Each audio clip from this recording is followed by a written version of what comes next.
that you made it a point to try to get the energy up in the first quarter, and then the shots just continued to not fall. I think it was 0 for 10 from 3 as a team in the first. It's 3 games in a row now in the first. What can you do to kind of break that cycle? Except for the obvious, like an early shot goes down. How do you guys get out of that? Yeah, make shots. Is that obvious? Is there anything else you've noticed that's a pattern of these last 3 games? Teams are daring us to shoot the ball from the outside, and we're not making. LeBron, I guess, how does this team find confidence or an attitude on the court when things have been so rough? And do you find that kind of lacking, sort of an edge, I guess, that you guys kind of need to play with? No, I thought we had an edge tonight. We just didn't make shots. I mean, like you said, we started the game 0 for 10, but we climbed back into the game, all game. I mean, we outscored them 31-19 in the third. But, I mean, it still boils down to making shots. And we didn't make enough shots consistently tonight. But I thought our effort, I thought the way we played, I thought our commitment to the defensive end, and we held them to 44% shooting. They made 17 threes compared to our 10. And that was part of the game. When you guys are in the first half, I think, down 25 or something like that, and I mean, it looks like it could get really bleak. I mean, where is that fight coming from at this point? Because there's still more game to be played. I mean, the game is never over till it's over, so you don't have to look too far. You just know there's more game to be played, and continue to execute, continue to get stops, and that's what we did in the second half. Frank was telling us that I think you guys were 4 for 23 on open threes. Is there anything you put your finger on why those shots aren't going down? Is it legs? Is it confidence? Or is it just a mixed bag? No, just make it. That's all. You just got to make shots. It's not rocket science. Just make shots. And, the way that these last couple first quarters have gone for you in the last 3 games, is it hard to just not let some of that frustration leak out on the other end? No, because I liked our effort tonight in the first quarter. I didn't love our effort in Toronto. I didn't love our effort, whatever the game was before that. But I love the way we was playing the game today. And we literally got 10 great looks to start the game. And I'm talking about from the perimeter. We got some very, very good looks, and we was defending our butts off versus a team that's capable of putting 50 on you in a quarter. I was fine with the first quarter that we played. We just didn't make shots. We scored 17 points. There were various points throughout the game where there seemed to be a lot of trash talk from their side. Did you notice that? Were you, I guess, surprised by that? It's part of the game. Michael Kohler on Zoom.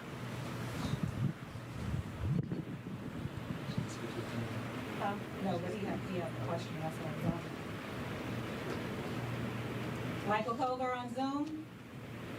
Hey, LeBron, how important has watching film been over the course of your career? Do you still study a lot of film at this point in your career? Yeah, every opponent that we play, I study them. I study every individual. Study what they like to do, what they don't like to do. So yeah, that's going to be a part of my routine until I hang them up.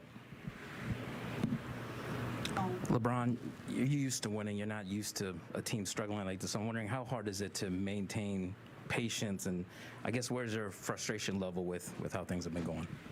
I mean, absolutely. But at the end of the day, you keep pushing forward. I'm very comfortable with being uncomfortable, so it doesn't bother me too much. Obviously, I'm a competitor. I want to win.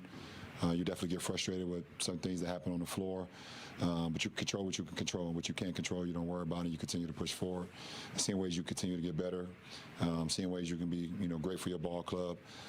Continue to see ways you can continue to lead, and it's easy to be, comfortable when you're winning. I've never been that guy, so it's all about how comfortable can you be when things become uncomfortable. So I'm okay with that too. It is hard, like, for someone you're so used to controlling so much of the game and have been so great at it for so long, and there's a lot that's out of your control. How hard is it to deal with that? Well, I mean, listen, there's a lot of great teams in this league, and for me, I just try to put guys in position, every single night to be successful, to help our ball club. Sometimes they go well. This year, the majority of the time they haven't. So but it doesn't stop the way I approach the game. The last question is Andy Kamenetsky on Zoom. Now, LeBron, you've talked before about how every season presents different challenges for you as a leader. What specifically has been this year's challenge for you? How have you approached it given the way the season's going? I think every season for me is all about patience, and and it's no different this year. I think it's just testing my patience a little bit more than any season in the last few years. Just because of the way we're playing, and the loss is coming, at a bunch, and so it's testing your patience and how you can continue to keep the focus out on the floor, figure out ways how you can be better for your teammates, and not fall into the notion of a loser mentality. So that's what it's pretty much all about, because at the end of the day, I would never ever put myself in a position where I feel like I'm losing even when I lose a game. So